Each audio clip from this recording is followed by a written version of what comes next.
अस्सलाम वालेकुम grade 9 students. आज हम फिज़िक्स का यूनिट नंबर 1 पढ़ने जा रहे हैं। फिज़िक्स के अंदर बहुत सारे इश्यूज होते हैं। बच्चों को जो थ्योरेटिकल पोर्शन है वो तो याद कर लेते हैं, लेकिन जो इसका न्यूमेरिकल पोर्शन या जिसमें डेरिवेशंस होती हैं वो बच्चों को अक्सर समझ नहीं आती। मेरा जो मकसद है वो ये है कि आपको जो इसका मैथमेटिकल पोर्शन है जिसमें डेरिवेशंस और न्यूमेरिकल्स होते हैं वो इंशाल्लाह आपको आसान तरीके से समझाऊँगा। चैप्टर नंबर 1 जो है वो है फिजिकल क्वांटिटीज़ एंड मेजरमेंट्स। आपने पढ़ा होगा, इसकी जब थ्योरी पढ़ेंगे तो आपको पता लग जाएगा। देयर आर 7 SI यूनिट्स जिसमें लेंथ है, मैस है वगैरह वगैरह। इसी तरह डायरेक्ट क्वांटिटीज़ हैं, बेस क्वांटिटीज़ हैं, प्रीफिक्सेस हैं। ये सारे कॉन्सेप्ट जो हैं वो अंडरस्टैंडिंग वाले हैं। अगर आपका कॉन्सेप्ट क्लियर होगा, इनकी वैल्यूज़ आपको समझ आ जाएंगी कि किस तरह से वैल्यूज़ याद करनी है, किस तरह से वैल्यूज़ को बनाना है, तब आपको इसके न्यूमेरिकल्स भी आसानी से समझ आएंगे। क्योंकि बोर्ड का जो स्ट्रक्चर है उसमें हर पेपर में हर जो लॉन्ग क्वेश्चंस होते हैं उसके दो पार्ट्स होते हैं। पार्ट ए जो है वो थ्योरेटिकल होता है, उसमें या तो कोई थ्योरी का क्वेश्चन होता है या फिर उसमें कोई डेरिवेशन होती है, जबकि जो उसका सेकंड पोर्शन होता है वो उसमें एक न्यूमेरिकल सॉल्व करना होता है। लेकिन न्यूमेरिकल्स को सॉल्व करने के लिए आपको टेक्निक अच्छी आनी चाहिए। जब आपको टेक्निक का पता लग जाएगा तब आपका ये पोर्शन सेव हो जाएगा। और न्यूमेरिकल जो है उसकी वेटेज सबसे ज़्यादा होती है, यानी पूरे पेपर में सबसे ज़्यादा मार्क्स जो होते हैं वो न्यूमेरिकल के, यानी 5 मार्क्स का न्यूमेरिकल होता है। तो ये कैसे करते हैं, इसको कैसे क्या तरीकाकार है, वो आज आपको सिखाने जा रहा हूँ। Let's start. इस चैप्टर के न्यूमेरिकल्स को करने से पहले आपको दो बेसिक कॉन्सेप्ट्स का पता होना ज़रूरी है। नंबर 1 साइंटिफिक नोटेशन और नंबर 2 है प्रीफिक्सेस। अब प्रीफिक्सेस और साइंटिफिक नोटेशन के बारे में आपको बताता हूँ कि साइंटिफिक नोटेशन क्या होती है। The method to represent a very large या very small number in powers of 10, यानी किसी भी बहुत से बड़े नंबर या बहुत छोटे नंबर को जब हम पावर ऑफ 10 में सिंप्लीफाई करके लिखते हैं उसको कहते हैं साइंटिफिक नोटेशन। यानी इसका जनरल फॉर्मूला होता है a multiplied by 10 raise to the power n, कि कोई a क्या है, ये एक सिग्निफिकेंट डिजिट है। अब सिग्निफिकेंट डिजिट क्या होते हैं, ऐसे नंबर जो 1 से लेकर 9 के दरमियान, यानी उसमें जीरो शामिल नहीं होते। एंडिंग ज़ीरो या स्टार्टिंग के ज़ीरोज़ को हम इनसिग्निफिकेंट कहते हैं। लेकिन अगर ज़ीरो दो डिजिट्स के दरमियान आ रहा है, जैसे 305 है, फिर वो ज़ीरो भी सिग्निफिकेंट हो जाएगा, यानी फिर उसको हम काउंट करते हैं। लेकिन अगर 3 4 के बाद 5 ज़ीरो हैं या 6 ज़ीरो हैं या 50 ज़ीरो हैं, वो सब इनसिग्निफिकेंट हो जाएंगे। लेकिन दो डिजिट्स यानी 1 से लेकर 9 के दरमियान जो 9 डिजिट्स होते हैं, अगर उसके दरमियान कोई ज़ीरो है तो वो सिग्निफिकेंट होता है। अब इसको कैसे करते हैं, लेट्स स्टार्ट। सपोज किया मैंने कि एक नंबर है हमारे पास 435000000। अब इसको किस तरह से हमने साइंटिफिक नोटेशन में लिखना है। फर्स्ट सिग्निफिकेंट डिजिट हम देखेंगे क्या है हमारा 4 के बाद आप डेसिमल लगाएंगे और फिर सिर्फ सिग्निफिकेंट फिगर्स यानी नंबर्स बिटवीन 1 to 9 लिखे जाएंगे। तो वो देंगे 4.35 multiplied by 10 raise to the power 7। अब 7 कैसे किया, यहाँ से मैं बैकवर्ड काउंटिंग करूँगा। 1 2 3 4 5 6 7 डिजिट्स में बैकवर्ड आए, यानी फर्स्ट सिग्निफिकेंट डिजिट 4 को छोड़ के उसके अलावा जितने डिजिट्स हैं उनको काउंट कर लेंगे और उसको पावर ऑफ 10 में लिख लेंगे। तो लिखेंगे 4.35 multiplied by 10 raise to the power 7। एक और एग्जांपल 50600000000। अब अगेन इसमें क्योंकि जीरो जो है वो 5 और 6 के दरमियान आ रहा है, लिहाजा इसको काउंट करेंगे, बाकी एंडिंग वाले जीरोस को सबको इग्नोर कर देंगे। तो लिखेंगे फर्स्ट सिग्निफिकेंट डिजिट है 5.06 multiplied by 10 raise to the power 9। कैसे, यहाँ से बैकवर्ड काउंट करें 1 2 3 4 5 6 7 8 9 डिजिट्स बैकवर्ड है। यानी बहुत आसान है कि सिर्फ आपने नॉन जीरो वैल्यूज़ लेनी है, लेकिन अगर जीरो दो डिजिट्स के दरमियान है तब उसको भी आपने काउंट करना है, लेकिन एंड वाले सारे जीरोस को ख़त्म कर देना है। ये तो था अगर होल नंबर दिया हो तो उसका सिस्टम। अगर कोई नंबर डेसिमल फॉर्म में दिया गया और उसको कैसे लिखना है, 0.000078। अब देखिए फर्स्ट सिग्निफिकेंट डिजिट है यहाँ पे 7, तो 7 के बाद डेसिमल लगाएंगे और साथ लेंगे 7.8 multiplied by 10 raise to the power -6। अब ये डेसिमल के बाद काउंट करेंगे 1 2 3 4 5 6 डिजिट में आगे गया हूँ, यानी फॉरवर्ड मूवमेंट है। अब जब फॉरवर्ड जाएंगे तो पावर आपने नेगेटिव लेनी है, उसको लिखेंगे 7.8 times 10 raise to the power -6। एक और एग्जांपल 0.00000409। अब क्योंकि फर्स्ट सिग्निफिकेंट डिजिट मेरा 4 है और 4 और 9 के दरमियान जीरो है, लिहाजा ये सिग्निफिकेंट हो जाएगा, इसको लेंगे लिखेंगे 4.09 multiplied by 10 raise to the power -5। क्योंकि डेसिमल के बाद काउंट करें, देखें 1 2 3 4 5 डिजिट में आगे आया हूँ, या फॉरवर्ड मूवमेंट ही रहता है, पावर को नेगेटिव लिखेंगे। सबसे पहले साइंटिफिक नोटेशन अब आ गई। अब हम आते हैं प्रीफिक्सेस की तरफ। अब प्रीफिक्सेस को याद करने के लिए सबसे पहले ऐसे समझें कि एक फैमिली है जिसमें 8 बहन और 8 भाई हैं। 8 बहन भाई हैं। अब आपने सबसे पहले उन बहन भाइयों के नाम याद रखने हैं। There are 8 brothers and sisters in a family. First of all you have to learn their names. यानी जब भी किसी फैमिली में अगर ज़्यादा लोग रहते हैं, सबसे पहले हमें उनके नाम पता होते हैं, फिर हम उनसे पहचान होती है, फिर हम देखते हैं अच्छा ये कौन है, ये कितना, इसकी उम्र क्या है, ये क्या काम करता है। तो सबसे पहले क्योंकि ये 16 प्रीफिक्सेस हैं, लिहाजा इनको सबसे पहले आपने याद करना है कि इनके नाम क्या हैं। और नाम कैसे याद करने हैं उसको मैंने 2 हिस्सों में स्प्लिट किया है, जो बुक में एक ही टेबल में है। तो मैंने जो ब्रदर्स हैं उनके नाम अलहदा कर दिए हैं और सिस्टर्स को अलहदा कर दिए। अब इनके पहले नाम याद करते हैं, उसका भी तरीका बता रहा हूँ कैसे करेंगे। Deca hecto kilo mega giga tera peta exa. Deca hecto kilo mega giga tera peta exa. Deca hecto kilo mega giga tera peta exa. Deca hecto kilo mega giga tera peta exa. इसी तरह आपने 5-7 दफ़ा इसको याद करना है, तो आपको ये सारे नाम याद हो जाएंगे। सबसे पहले आपको पता लग जाएगा कि डेका है, फिर हेक्टो है, फिर kilo mega giga tera peta exa. पहले इनके आपने नाम याद कर लिए। उसके बाद अब सिस्टर्स की तरफ आते हैं, इनके नाम याद करवाता हूँ कैसे। Deci centi milli micro nano pico femto atto. Deci centi milli micro nano pico femto atto. Deci centi milli micro nano pico femto atto. Deci centi milli micro nano pico femto atto. इस तरह आपने ये नाम याद कर लेने। सबसे पहले आपने ब्रदर्स एंड सिस्टर्स के नाम याद करने। अब उनके सिंबल्स की तरफ आ जाते हैं। सिंबल्स आसानी है। डेका के लिए है DA, हेक्टो के लिए H, किलो के लिए K, मेगा के लिए कैपिटल M, गीगा के लिए कैपिटल G एंड सो। ये नाम आपने याद कर इनके सिंबल्स। सिमिलरली ये भी आसानी से हो जाएंगे। D है, C है, M है। ये माइक्रो का सिंबल है, इसको माइक्रो पढ़ते हैं म्यू। म्यू जो है वो माइक्रो का, बाकी सारे अल्फ़ाबेट्स हैं, इसलिए ये आसानी से याद हो जाएंगे। अब आते हैं, जैसे बहन भाइयों का पता चल गया, अब हम देखते हैं कि जी कौन सा भाई है, उसकी कितनी उम्र है, या कौन सी बहन है उसकी कितनी उम्र है। वो भी आसान तरीका बताने लगा। ये जो मल्टीप्लायर वाली वैल्यू है, यहाँ सब के सामने मैं लिखूँगा 10 10 10 10 10 10, ये भी 10, फिर 10 और फिर 10। यानी एक, जैसे हम कहते हैं कि कोई भी बहन भाई हैं तो सबकी उम्र हम कितना है साल में बताते हैं। कोई 4 साल का है, कोई 5 साल का, कोई 15 साल का, कोई 18 साल का है। इसका तो सबका जो यूनिट है वो सेम है, वो है ईयर्स। यहाँ पे सबका जो यूनिट होगा वो मल्टीप्लायर होगा 10 की पावर का। अब सबसे पहले इसका मतलब सबकी बेस में 10 आना है। अब इनकी वैल्यूज़ कैसे बनानी है, अब ये देखें कितना आसान तरीका है। 1 2 3, यानी जो फर्स्ट 3 प्रीफिक्सेस हैं, यानी डेका हेक्टो किलो, उस पर हमने 1 2 3 का नंबर लगा दिया। उसके बाद टेबल है 3 का, या मल्टीपल्स ऑफ 3 है, यानी 6 9 12 15 और 18। अब देखिए आपको पता लग गया कि किस तरह से प्रीफिक्सेस की वैल्यूज़ को याद कर सकते हैं और बना भी सकते हैं। अगर आप भूल भी जाते हैं तो आपने माइंड में नाम याद रखा होगा। मिसाल के तौर पे आपसे कोई पूछ रहे थे मेगा की वैल्यू क्या है, आप माइंड में दोहराएंगे कि डेका हेक्टो किलो मेगा, यानी चौथे नंबर पर आ रहा है, तो इसका मतलब है 10 की पावर 6 उसकी वैल्यू है। ये देखें mega is equal to 10 raise to the power 6। Similarly अब आते हैं जो हमने सिस्टर्स जिनके नाम याद किए हैं, इसमें भी सबकी बेस 10 होगी।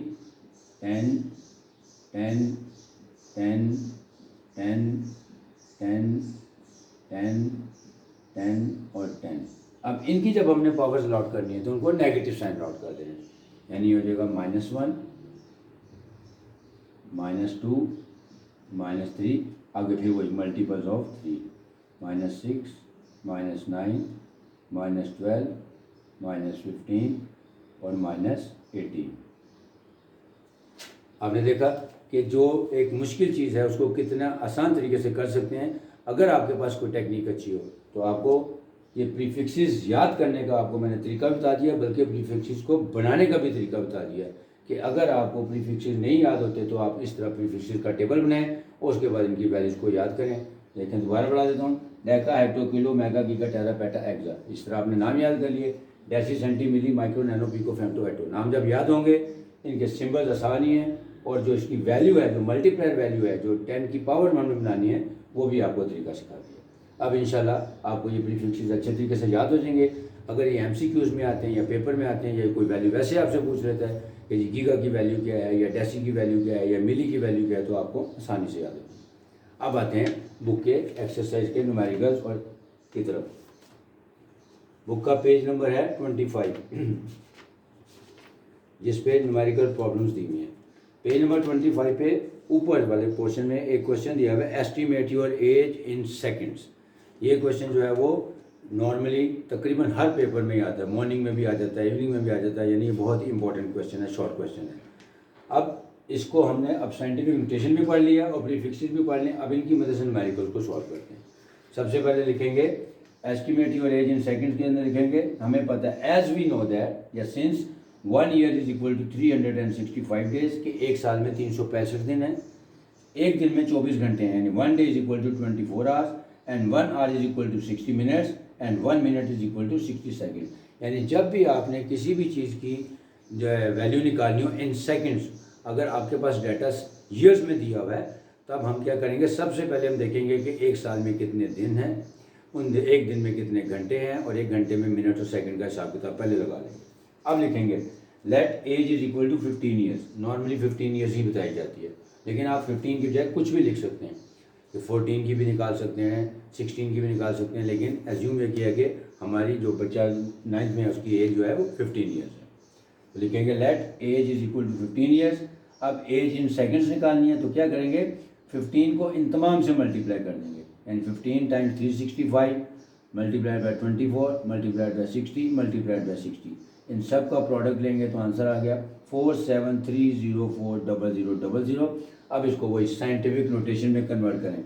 फर्स्ट सिग्निफिकेंट डिजिट था हमारा 4, इसके बाद डेसिमल लगाया 7304, क्योंकि 0 इन दो डिजिट्स के दरम्यान है, ये वाला लिखा जाएगा, multiplied by 10 raise to the power 1 2 3 4 5 6 7 8 digit backward आया तो लिखेंगे 4.7304 times 10 raise to the power 8 second. यानी वो बच्चा जिसकी एज 15 ईयर्स है, अगर हम उसकी सेकंड्स में कन्वर्ट करें तो वो आएगी 4.7304 times 10 raise to the power 8 seconds. अब आते हैं न्यूमेरिकल्स की तरफ। क्वेश्चन नंबर 1.1 और 1.4 सेलेक्ट किया है, फिर आप देखेंगे क्वेश्चन नंबर जो उसका 5 है वो आप खुद कर लेंगे, बाकी जो 2, 3 और दूसरे इंपॉर्टेंट क्वेश्चन है वो इंशाल्लाह जो इसके बाद आने वाला लेक्चर होगा उसमें करेंगे। अब क्वेश्चन नंबर 1.1 में वैल्यूज़ दी हुई हैं कि इसको हमने प्रीफिक्सेस में कन्वर्ट करना है। अब कैसे करेंगे, पहला ए पार्ट दिया हुआ है 5000 ग्राम्स। अब अगेन सबसे पहले आपने क्या करना है, इसको साइंटिफिक नोटेशन में कन्वर्ट करना है, फिर प्रीफिक्स में कन्वर्ट करेंगे। कैसे, अब 5000 है, उसको हम लिखेंगे 5 times 10 raise to the power 3, क्योंकि फर्स्ट सिग्निफिकेंट डिजिट अकेला ही है और उसके बाद कोई और नंबर नहीं है, लिहाजा उसके बाद वाले जीरोस को लिखें या ना लिखें कोई फ़र्क नहीं पड़ता। हम लिखेंगे 5 times 10 raise to the power 3, क्योंकि 1 2 3 यूनिट बैकवर्ड आए, तो ये हो गया 10 रेज़ टू द पावर 3। अब 10 रेज़ टू द पावर 3 क्या चीज़ होती है, ये देखें 10 रेज़ टू द पावर 3 है किलो, तो इसका मतलब उसका प्रीफिक्स लगा देंगे, तो 5 kilogram.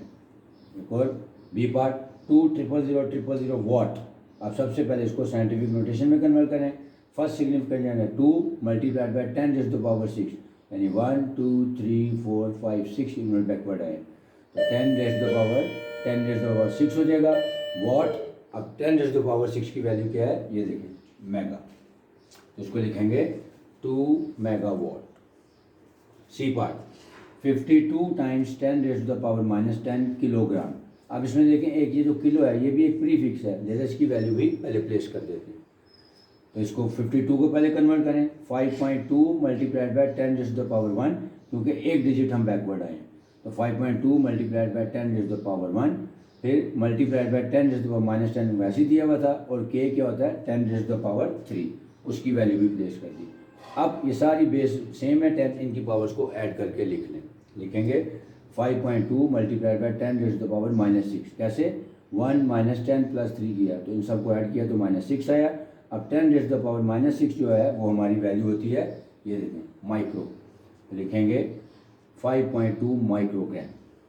D part 225 times 10 raise to the power -8 seconds, तो पहले 225 को कन्वर्ट करते हैं 2.25 multiplied by 10 raise to the power 2, क्योंकि दो डिजिट बैकवर्ड आए 1 2, फिर 10 रेज़ टू द पावर -8 वैसे था। अब दोनों की बेस सेम है, इनकी पावर्स को ऐड कर लें तो लिखेंगे 2.25 multiplied by 10 raise to the power -6, क्योंकि -8 + 2 करेंगे तो -6 आ जाएगा। अब 10 रेज़ टू द पावर -6 क्या है, अगेन माइक्रो, तो तो इसका प्रीफिक्स यूज़ करें 2.25 माइक्रोसेकेंड्स। देखा आपने कि जितने भी न्यूमेरिकल्स थे उनमें दोनों कॉन्सेप्ट यूज़ किए मैंने, पहले उनको साइंटिफिक नोटेशन में सिंप्लीफाई किया और फिर प्रीफिक्सेस की मदद से उसका आंसर लिख दिया। अब नेक्स्ट है क्वेश्चन नंबर 1.4। अब इसमें क्या है कि इसको ऑर्डिनरी नोटेशन में हमने इसको कन्वर्ट करके लिखना है, यानी इसको भी प्रीफिक्सेस में नहीं करना बल्कि ऑर्डिनरी नोटेशन में करना है कि किस तरह से पावर्स ऑफ 10 में कन्वर्ट करना है।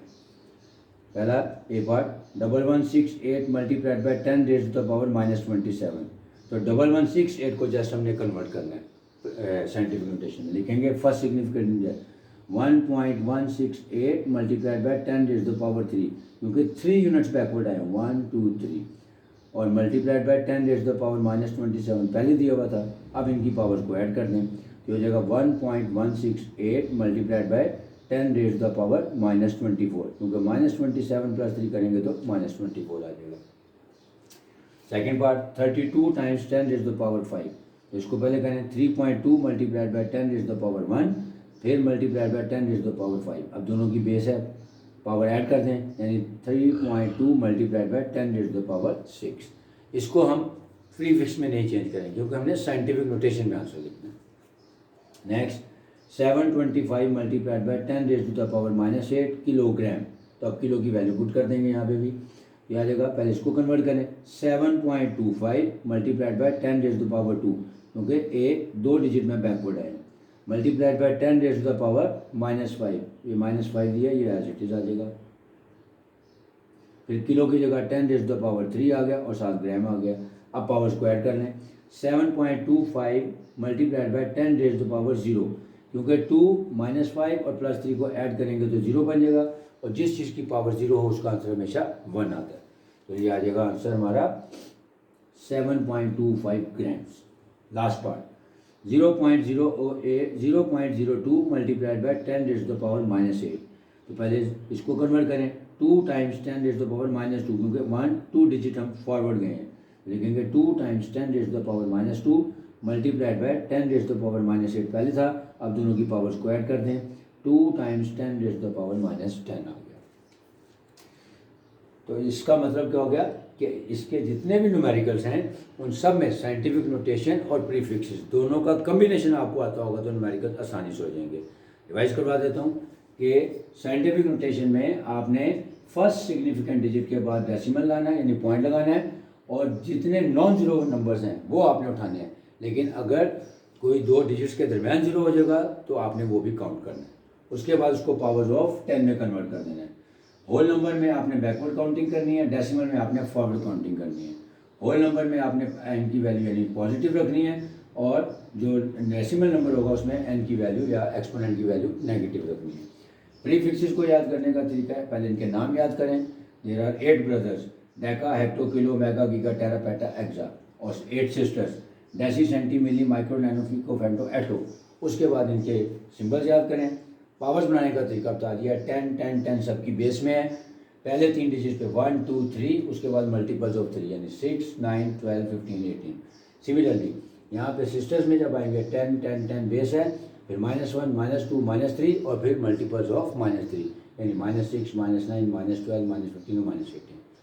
फिर जब आपने एस्टिमेट करनी है अपनी एज, तो सबसे पहले आपने लिखना है कि 1 year is equal to 365 days, 1 day is equal to 24 hours, यानी जितने भी यूनिट्स हैं पहले उनको आपने एक्सप्लेन करना है। उसके बाद इन सब का प्रोडक्ट लेके उसको साइंटिफिक नोटेशन में कन्वर्ट कर देना है। जो न्यूमेरिकल्स हैं उसमें सबसे पहले आपने इसको साइंटिफिक नोटेशन में चेंज करना है, और फिर उसके बाद उसको प्रीफिक्स अलॉट कर देना है। यहाँ पे जो भी आपकी पावर दी हुई है, जो भी वैल्यूज दी हुई है, उसको सबसे पहले आपने साइंटिफिक नोटेशन में कन्वर्ट करना है, फिर मल्टीपल्स ऑफ 10 की पावर्स को ऐड कर देना है, और इस तरह ये सिंप्लीफाइड होगा। इंशाल्लाह जो नेक्स्ट लेक्चर होगा उसमें जो रिमेनिंग इसके न्यूमेरिकल प्रॉब्लम्स हैं वो आपको करवाऊंगा। उम्मीद है आपको समझ आया होगा, और इंशाल्लाह आप देखेंगे आपको फिजिक्स भी बहुत अच्छी समझ आएगी। Hope you